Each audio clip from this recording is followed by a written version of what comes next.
আসসালামু আলাইকুম ওয়া রাহমাতুল্লাহি ওয়া বারাকাতুহু ইন্নাল হামদালিল্লাহ ওয়াসসালাতু ওয়াসসালামু আলা রাসূলিল্লাহ ওয়া আলা আলিহি ওয়া আসহাবিহি আজমাইন ক্বালা আল্লাহু আযজা ওয়া জাল্লা ফিল কুরআনিল আযীম আউযু বিল্লাহি মিনাশ শাইতানির রাজীম বিসমিল্লাহির রহমানির রহিম ওয়ারকাউ মা'আর রাকিঈন সাদাকাল্লাহুল মাওলানাল আযীম ওয়া সাদাকা রাসূলুহুন নবিয়্যুল কারীম ওয়া নাহনু আলা যালিকা মিনাশ শাহিদিন ওয়া শাকিরিন আলহামদুলিল্লাহি রাব্বিল আলামিন। সুপ্রিয় দর্শক মণ্ডলী, মহান আল্লাহ তাআলার দরবারে আমরা লাখো কোটি শুকরিয়া আদায় করছি যে রব্বে করিম আমাদেরকে পবিত্র কোরবানি সুন্দরভাবে সঠিকভাবে করার তৌফিক দান করেছেন এবং আজকে এই পড়ন্ত বিকেলে ইসলামিক গুরুত্বপূর্ণ প্রোগ্রামের সাথে যুক্ত থাকার তৌফিক দিয়েছেন।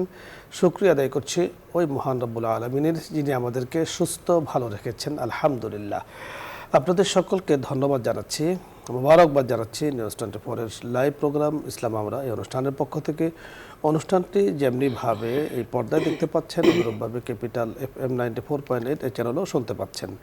আল্লাহ রাব্বে করিম আমাদেরকে কাছে নিতে চান। কোরবানি অনেক বড় মাধ্যম আল্লাহ তাআলার নৈকট্যতা অর্জনের। অনুরূপভাবে সেজদার মাধ্যমে আল্লাহ তাআলা খুব খুশি হন।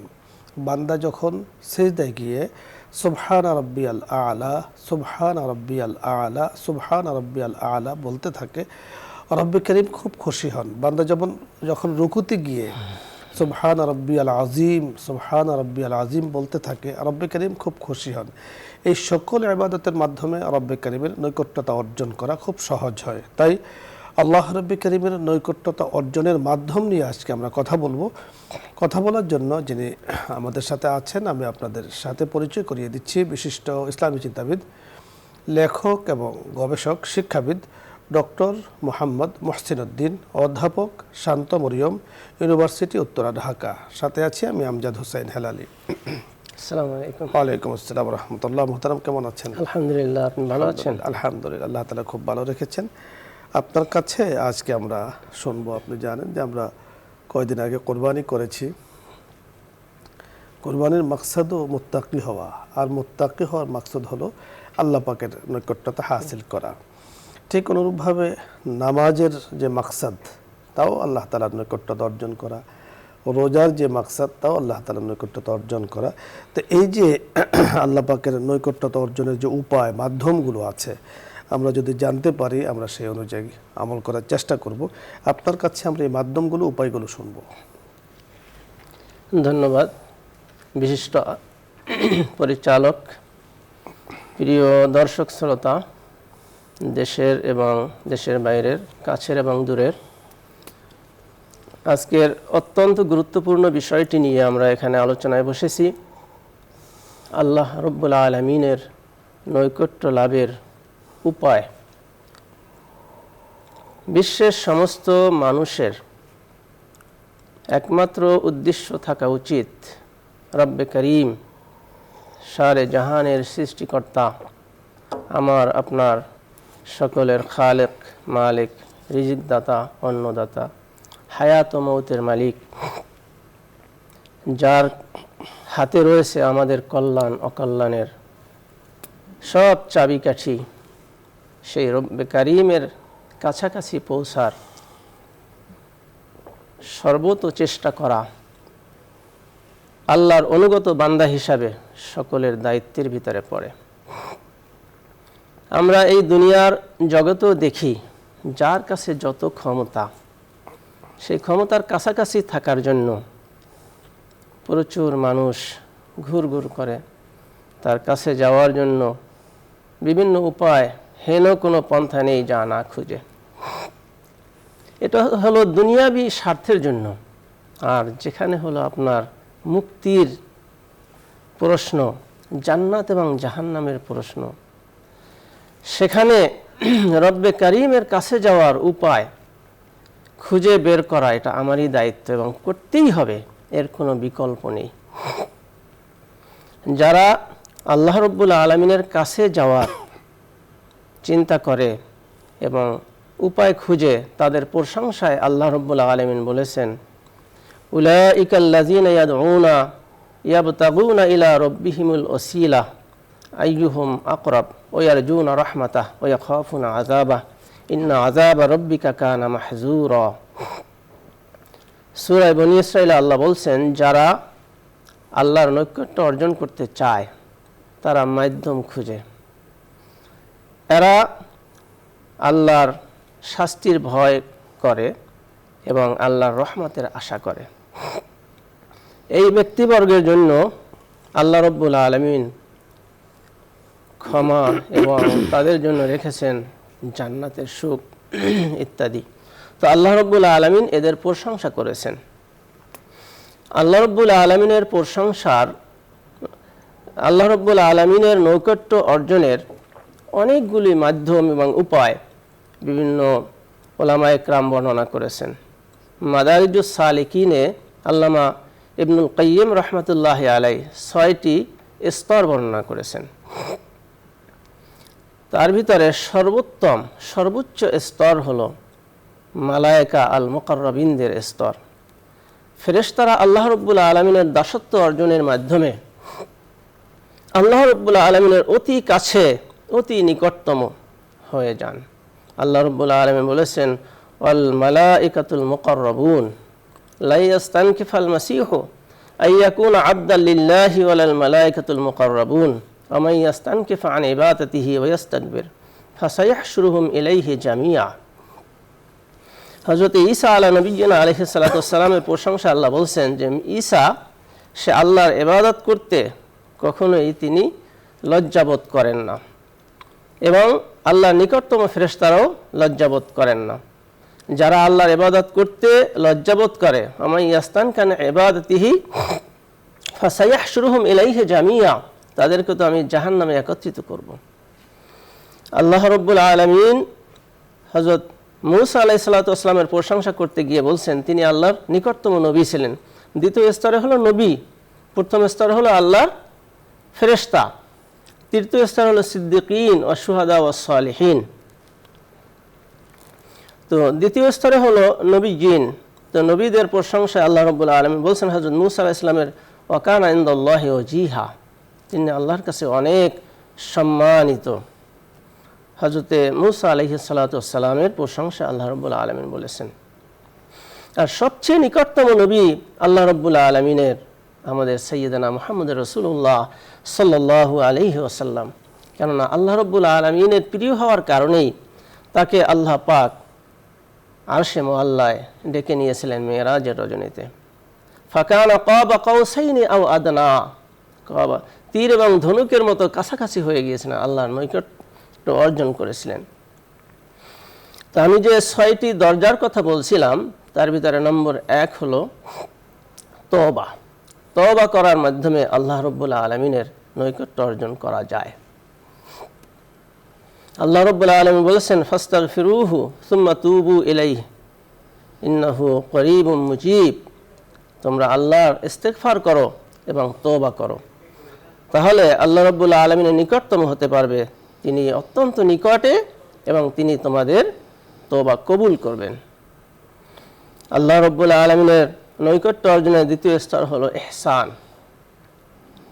ইহসান হলো আনতা আবুদাল্লাহা কাআন্নাকা তারাহু, আল্লাহ রাব্বুল আলামিনের ইবাদত এমনভাবে করতে হবে যেন আল্লাহ আমাদেরকে দেখছেন।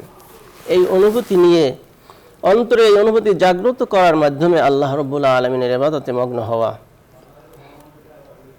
এটা হলো সর্বোত্তম স্তর। আল্লাহ রাব্বুল আলামিন কোরআন শরীফে এই সম্পর্কে প্রশংসা করে আল্লাহ রাব্বুল আলামিন বলেছেন, ইয়ারজুনা রাহমাহ ওয়া ইয়াখাফুনা আযাবা, তারা আল্লাহর রহমতের আশা করে, আল্লাহর আযাব থেকে ভয় করে।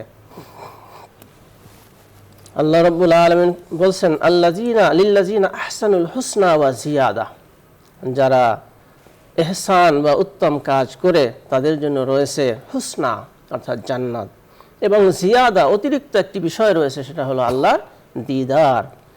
ইহসানের মাধ্যমে আল্লাহ রাব্বুল আলামিনের নৈকট্য অর্জন করা যায়। এরপরে হলো ইবাদত, যাবতীয় ইবাদত, তার ভিতরে সবচেয়ে গুরুত্বপূর্ণ হলো ফরজ ইবাদত এবং নফল ইবাদত। ইবাদতের ভিতরে হলো সাজদা, সাজদার মাধ্যমে আল্লাহ রাব্বুল আলামিন এর নৈকট্য অর্জন করা যায়। আল্লাহ বলেছেন, অসজুদ অকতারেব, সিজদা করো এবং নিকটতম হয়ে যায়, আল্লাহর নৈকট্য অর্জন করো। এরপর হলো জিকির, তারপরে হলো দোয়া। দোয়ার মাধ্যমে আল্লাহ রাব্বুল আলামিনের নৈকট্য অর্জন করা যায়। আল্লাহ রাব্বুল আলামিন বলেছেন, উদউনি আস্তাজিব লাকুম, আমার কাছে তোমরা চাও, আমি তোমাদের দোয়া কবুল করব। আল্লাহ রাব্বুল আলামিন তার নবীকে বলেছেন, ওয়াইযা সাআলাকা ইবাদি আন্নী ফাইন্নী করিব উজিবু দাওয়াতাদ দাঈ ইযা দাআন ফালিয়াস্তাজিবু লি ওয়া লিউমিনু বি লাআল্লাহুম ইয়ারশুদুন। হে রাসূল, যখন আপনার কাছে আমার বান্দারা প্রশ্ন করে তখন আপনি বলে দিন যে আমি তাদের নিকটতম, আল্লাহ অত্যন্ত নিকটবর্তী। আল্লাহ বলছেন, আমি তাদের দোয়া কবুল করি। উজিবু দাওয়াতাদ দাঈ ইযা দাআন, যখন তারা দোয়া করে। আর আল্লাহ রাব্বুল আলামিন তো নিজেই বলেছেন, ওহুয়া আকরাবু ইলাইহি মিন হাবলিল ওয়ারিদ, বান্দাদের শাহরগের চেয়েও অতি নিকটবর্তী হলেন আল্লাহ। ওয়া নাহনু আকরাবু ইলাইহি মিন হাবলিল ওয়ারিদ। সুতরাং এই যে 6টি স্তর, এর ভিতরে ইহসান হলো সর্বোত্তম, সর্বোচ্চ স্তর। আল্লাহ ইবনুল কাইয়্যিম রাহমাতুল্লাহ আলাইহি বলেছেন, ইহসানের দরজা যার যত বেশি হবে সে অত বেশি আল্লাহর নৈকট্য অর্জন করতে পারবে। এর ভিতরে হলো আমরা যে কোরবানি করলাম কিছুদিন আগে, এই কোরবানি এর মানেই হলো নৈকট্য। হযরত আদম আলাইহিস সালামের ছেলে হাবিল এবং কাবিল, তারা যে কোরবানি উপস্থাপন করেছিল আল্লাহ রাব্বুল আলামিনের সামনে, এটাকে আল্লাহ বলছেন, ইজ কররাবা কুরবানান ফাতুকুব্বিলা মিন আহাদিহিমা ওয়া লাম ইউতাকাব্বাল মিনাল আখার। একজনের কবুল হয়েছে আর একজনের কবুল হয় না। এখানে কোরবান বলেছেন। কোরবান মানে নৈকট্য অর্জনের জন্য কোনো কিছু উৎসর্গ করা। তো আল্লাহ রাব্বুল আলামিন আমাদের রাসূল সাল্লাল্লাহু আলাইহি ওয়াসাল্লামকে আদেশ করেছেন, ফাসাল্লি লিরাব্বিকা ওয়ানহার, আপনি কি করেন? আল্লাহর জন্য নামাজ পড়েন এবং কোরবানি করেন। এই কোরবানির মাধ্যমে আল্লাহর নৈকট্য অর্জন করতে পারবে। বিশ্বের সমস্ত মুসলমানরা যদি কোরবানি করে, নিজের সর্বোচ্চ ত্যাগ আল্লাহর সামনে উপস্থাপন করে, তাহলে আল্লাহ রাব্বুল আলামিনের নৈকট্য অর্জন করতে পারবে। কোরবানি হলো একটা বিশাল মাধ্যম। আল্লাহ রাব্বুল আলামিনের সামনে বান্দা এইভাবে নিজেকে হাজির করবে, ইন্না সালাতি ওয়া মাহইয়ায়া ওয়া মামাতি লিল্লাহি রাব্বিল আলামিন লা শারীকা লাহু ওয়া বিযালিকা উমিরতু ওয়া আনা আউয়ালুল মুসলিমিন।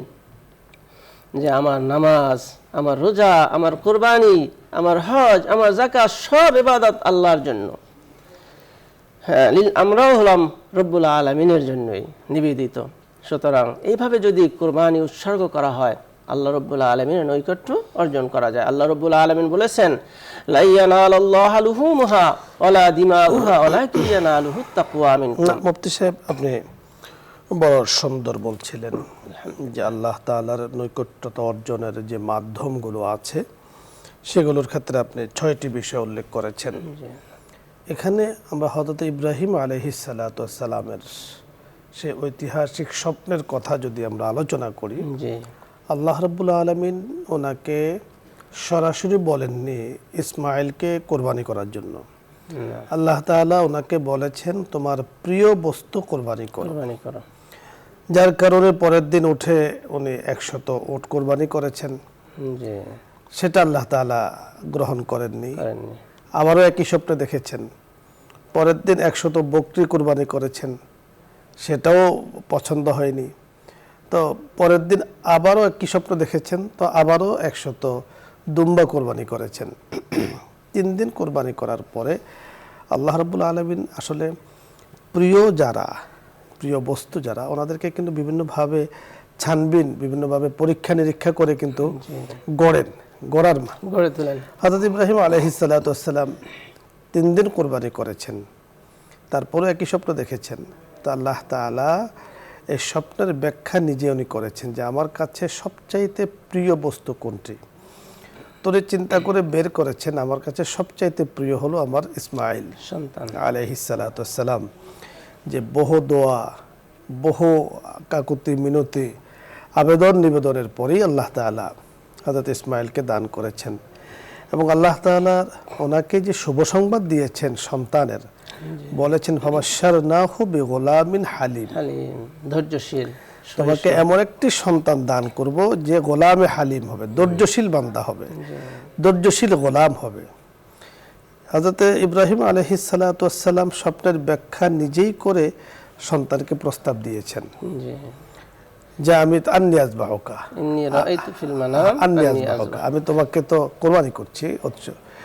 উনি জবাব দিয়েছেন কি, ওই যে আল্লাহ তাআলা আয়াত নাযিল করে বলেছেন বিগুলামিন হালিম, ঠিক তারই প্রতিধ্বনি হয়েছে হযরত ইসমাঈলের জবান থেকে, ফাআল মা তু'মার সাতাজিদুনি ইনশাআল্লাহু মিনাস সাবিরিন। হালিম এবং সাবির কাছাকাছি অর্থ।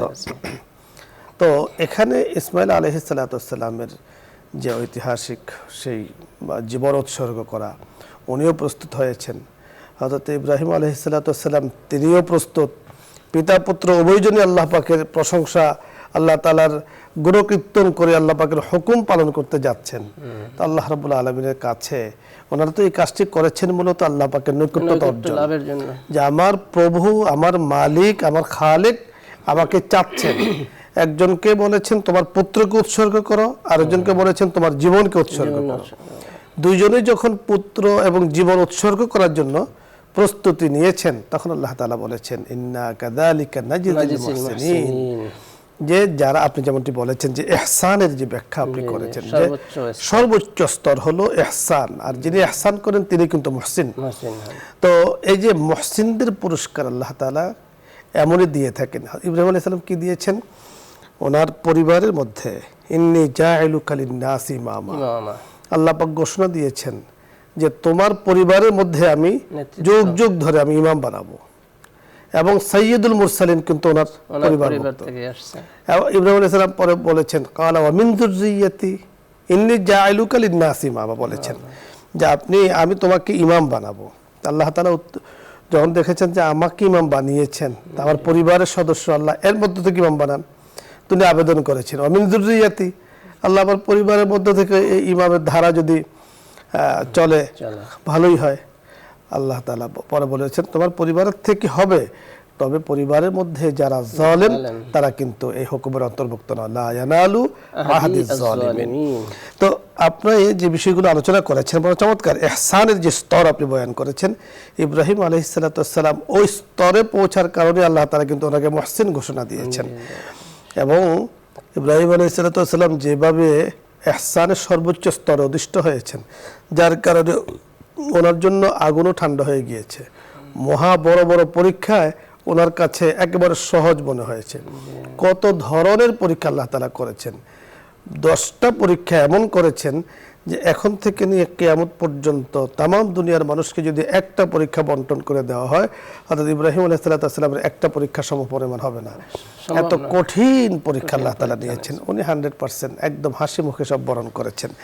তো শায়খের কাছে জানার বিষয় হলো যে ইব্রাহিম আলাইহিস সালাম ইহসানের সর্বোচ্চ স্তরে পৌঁছার কারণে যে পুরস্কার পেয়েছেন, আমরা তো অত উচ্চ স্তরে পৌঁছতে পারবো না, আমাদের ইমান এত সবল নয়, দুর্বল।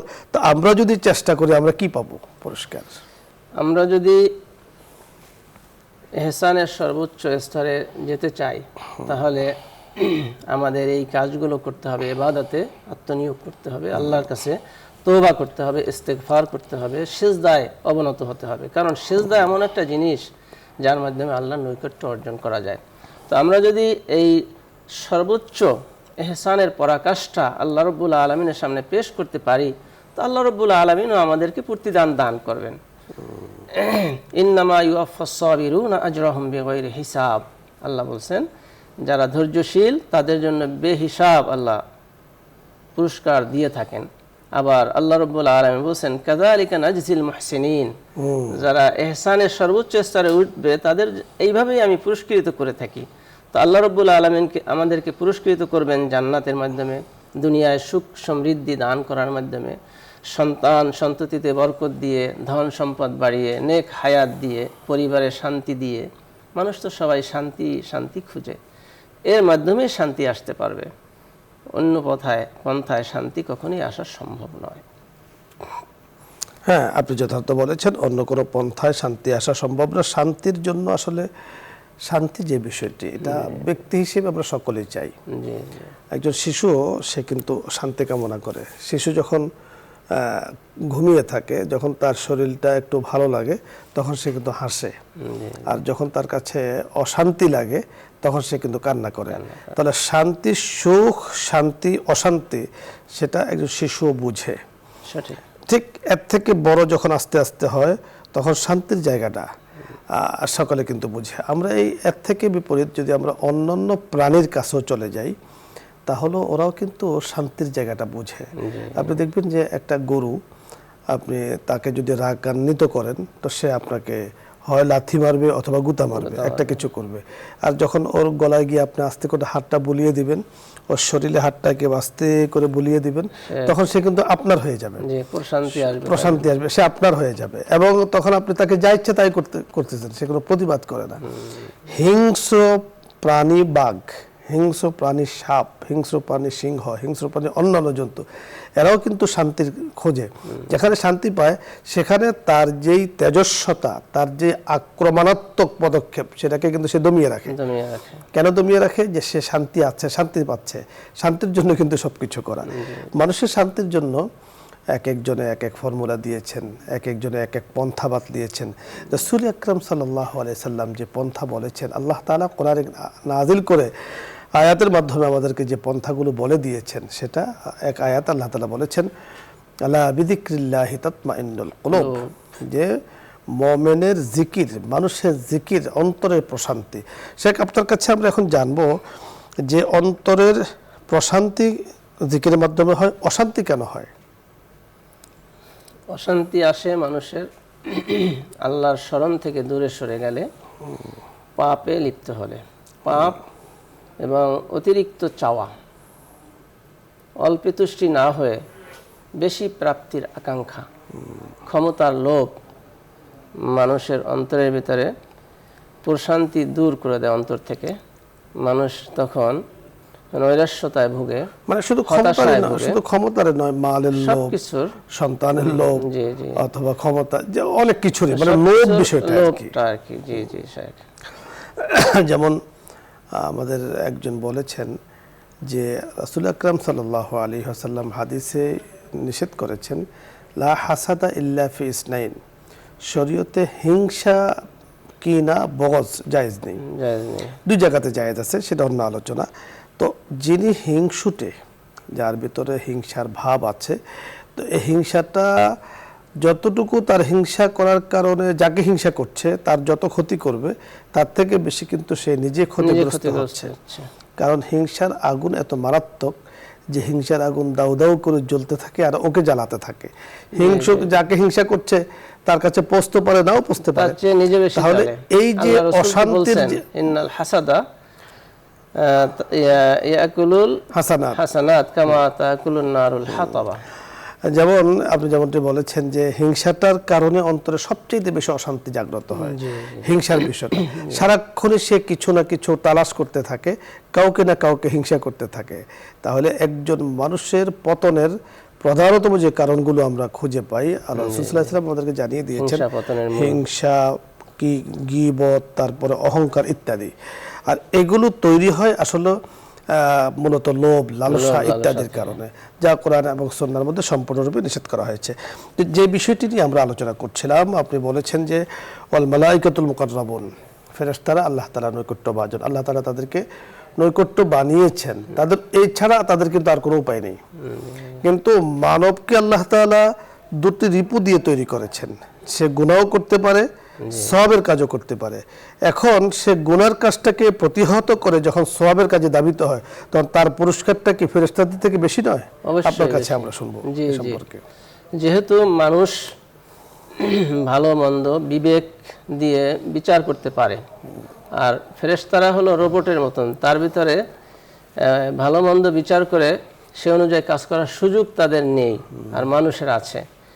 এই কারণে মানুষ ভালো করলে প্রতিদান পাবে, আর অন্যায় করলে বিচার হবে, শাস্তির মুখোমুখি হবে। হাল জাযাউল ইহসানি ইল্লাল ইহসান, কোরআনে আল্লাহ বলছেন সূরা আর রহমানের ভিতরে, ইহসানের পরিবর্তে ইহসানই আসে, এর প্রতিদান ইহসানই পাওয়া যায়। সুতরাং আমরা ভালো করলে ভালো, আর মন্দ করলে এর প্রতিদানও আমরা ওইভাবে পাবো, মন্দ শাস্তি অবধারিত।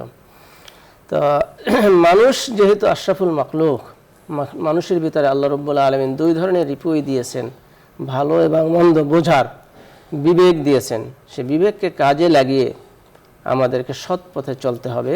আল্লাহ রাব্বুল আলামিনের নৈকট্য অর্জনের যতগুলি উপায় আছে সেগুলি অবলম্বন করতে হবে।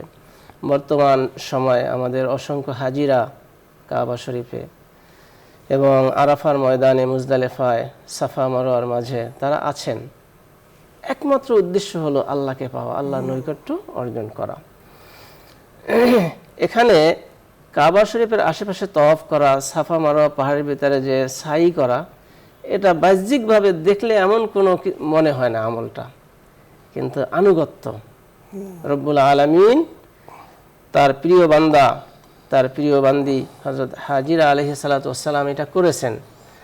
হযরত ইব্রাহিম আলাইহিস সালাতু ওয়াস সালাম সহ নবী রাসূলগণ এই বাইতুল্লাহর তওয়াফ করেছে, তাই আমরা করি। যেরকম হজরে আসওয়াদের চুমু খাওয়া সম্পর্কে হযরত ওমর রাদিয়াল্লাহু তাআলা আনহু বলছিলেন, হে পাথর, হযরত আসওয়াদ তুমি তো একটা পাথর, যদি আমার নবীকে আমি চুমু খেতে না দেখতাম তাইলে আমি চুমু খেতাম না। সুতরাং এগুলি প্রত্যেকই ইবাদত, এর মূল উদ্দেশ্য হলো আল্লাহর সন্তুষ্টি অর্জন করা। কুরবানি, হজ, যাকাত, সালাত, সিয়াম, আপনি আরেকটি কথা বলেছিলেন, সবকিছুর মাকসাদে আল্লাহ তাআলার অর্জনের জন্যই অর্জন করা। আরেকটি স্তর আপনি বলেছিলেন যে আল্লাহ তাআলার নৈকট্যতার নৈকট্য বাজনদের স্তর। আপনি 1 নম্বর বলেছিলেন মালাইকা, 2 নম্বর হলো নবিয়্যিন, 3 নম্বর সিদ্দিকিন, 4 নম্বর শুহাদা, 5 নম্বর সালেহিন।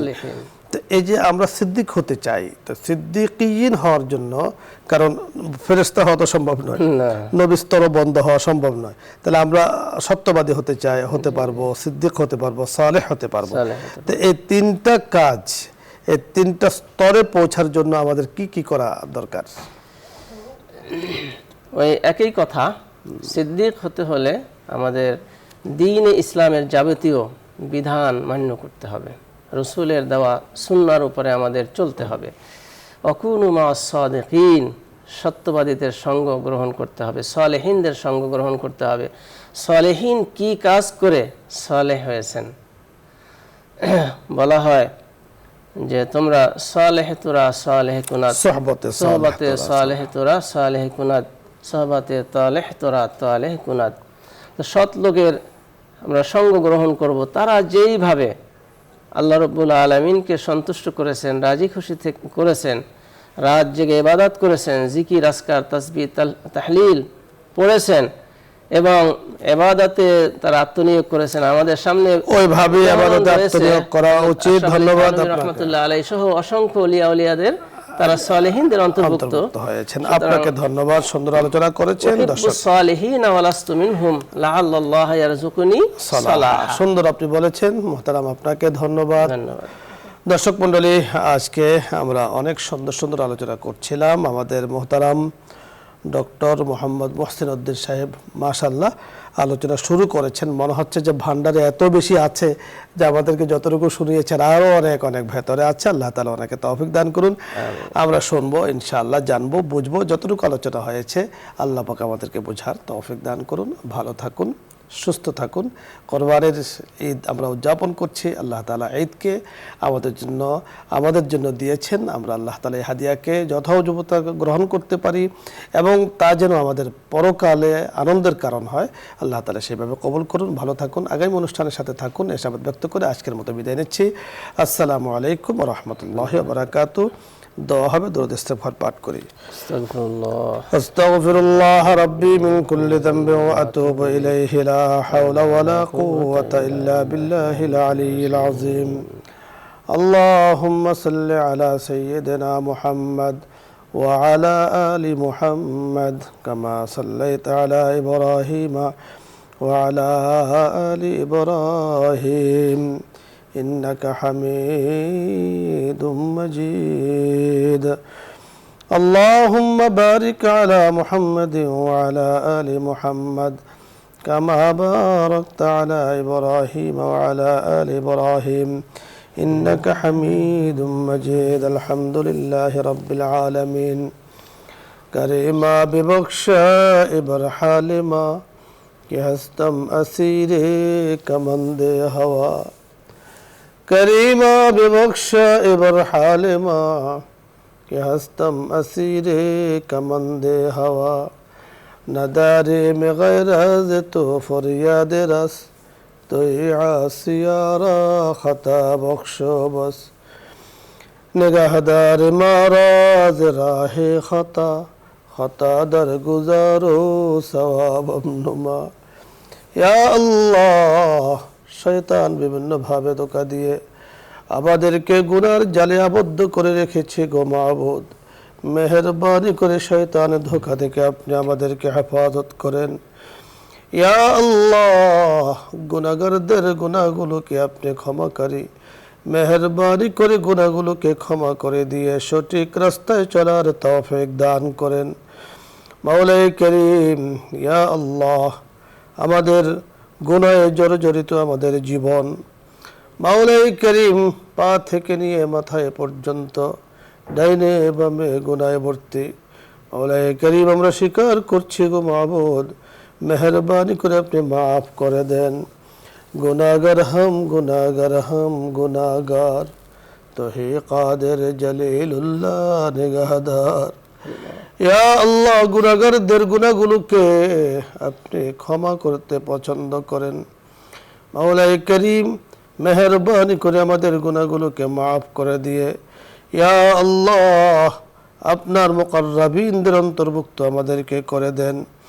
ইয়া আল্লাহ, আমাদের কোরবানি, আমাদের জিকির আজকার, আমাদের নামাজ, আমাদের রুকু, আমাদের সিজদা, আমাদের ইবাদত, মাওলাই করিম আমাদের ইহসান, तमाम কিছুকে আপনি কবুল ও মঞ্জুর করে নেন। ইয়া আল্লাহ, যে আয়োজনে বসে হাত তুলেছি ইসলাম, আমরা এই আয়োজনকে আপনি কবুল ও মঞ্জুর করে নেন। যুগ যুগ ধরে এই ধরনের প্রোগ্রাম যেন চলে গো মাবুদ। এক সময় আমরা থাকবো না, আমরা চলে যাব। মাওলাই করিম, প্রজন্মের পর প্রজন্ম আসতে থাকবে, আসবে, কিন্তু দিনে এই প্রোগ্রামকে আপনি চালু রাখার মাওলা ব্যবস্থা করে দিয়েন। ইয়া আল্লাহ, মানুষের ঈমান আমানের আল্লাহ উপকার যেন হয় সেইভাবে আপনি কবুল ও মঞ্জুর করে নেন। মাওলাই করিম, বসুন্ধরা পরিবারকে কবুল করে নেন। আল্লাহ, আয়োজনের উসিলায়, দ্বীনি কাজের উসিলায়, দেশ ও জাতির খেদমতের উসিলায় দুনিয়া আখিরাতকে আপনি কল্যাণময় করে দেন। পারিবারিক জীবন মাওলাই করিম, ইয়া আল্লাহ, ব্যক্তি জীবন, শারীরিক জীবন, মানসিক জীবন, মাওলাই করিম, ব্যবসায়ী জীবন, तमाम কিছুকে আপনি কল্যাণময় করে দেন। ইয়া আল্লাহ, এই প্রোগ্রামের সাথে কত মানুষ যুক্ত আছেন গো মাবুদ। আল্লাহ আল্লাহ আল্লাহ, যারা যুক্ত আছেন ইয়া আল্লাহ, আমাদের এই যুক্ততাকে আপনি কবুল করে নেন। ইয়া আল্লাহ, সব ধরনের রিয়া থেকে মেহেরবানি করে আপনি হেফাজত করেন। तमाम জাহানের উম্মতে মুসলিমকে ইয়া আল্লাহ আপনি মাফ করে দেন। ইয়া আল্লাহ, তাওহীদের উপরে যারা একনিষ্ঠভাবে প্রতিষ্ঠিত আছেন ইয়া আল্লাহ, মাওলাই করিম, তাদের উপরে গায়বী ইমদাদ ও নুসরত দান করেন। একনিষ্ঠভাবে প্রতিষ্ঠিত থাকার তৌফিক দান করেন। যাদের ঈমানে দুর্বল, শক্তি আপনি দান করেন। যারা তাওহীদের উপরে নেই ইয়া আল্লাহ, তাদেরকে আপনি হিদায়াত দান করেন। মানুষ মানুষের হক যেন বুঝে, হক যেন বুঝে, অধিকার যেন বুঝে, ইয়া আল্লাহ আপনি সেই তৌফিক দান করেন। মাওলাই করিম, ইয়া আল্লাহ, জাকিরিন শাকিরিনদের অন্তর্ভুক্ত আমাদেরকে বানিয়ে দেন। আল্লাহ আল্লাহ জপনে ওয়ালা আপনি বানিয়ে দেন। আল্লাহ আল্লাহ আল্লাহ, মাওলাই করিম, সুবহানাল্লাহ সুবহানাল্লাহ বলনে ওয়ালা আমাদেরকে বানিয়ে দেন। লা ইলাহা ইল্লাল্লাহ কালিমা তাওহীদ কে জপনে ওয়ালা আমাদেরকে বানিয়ে দেন। মাওলাই করিম, তাহাজ্জুদ গুজার আমাদেরকে বানিয়ে দেন। ইয়া আল্লাহ, ইশরাক, চাশতের, সালাতুদ দুহা সহ যত নওয়াফিলের নামাজ আছে মেহেরবানি করে ইয়া আল্লাহ ফরায়েজ ওয়াজিবগুলো আদায় করার পরে নওয়াফিল আদায় করার তৌফিক দান করেন। মাওলাই করিম, আপনার নৈকট্যতা অর্জনের বিষয় নিয়ে কথা বলেছি গো মাবুদ। আমরা জানি আপনি আমাদেরকে বড় মহাব্বত করেন। ইবাদুর রহমান নামে কোরআনের আয়াত নাজিল করেছেন। এত গুনাহ, এত অপরাধ করার পরও নিয়ামতগুলো বন্ধ করেন নাই। আপনি রহমানের গোলাম, রহমানের বান্দা বলেছেন। মাবুদ আল্লাহ, মেহেরবানি করে আপনার কাছে প্রিয়দের তালিকাভুক্ত আমাদেরকে করে দেন।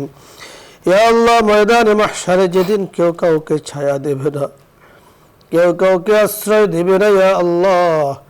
আরশের নিচে 7 ব্যক্তির ছায়া হবে।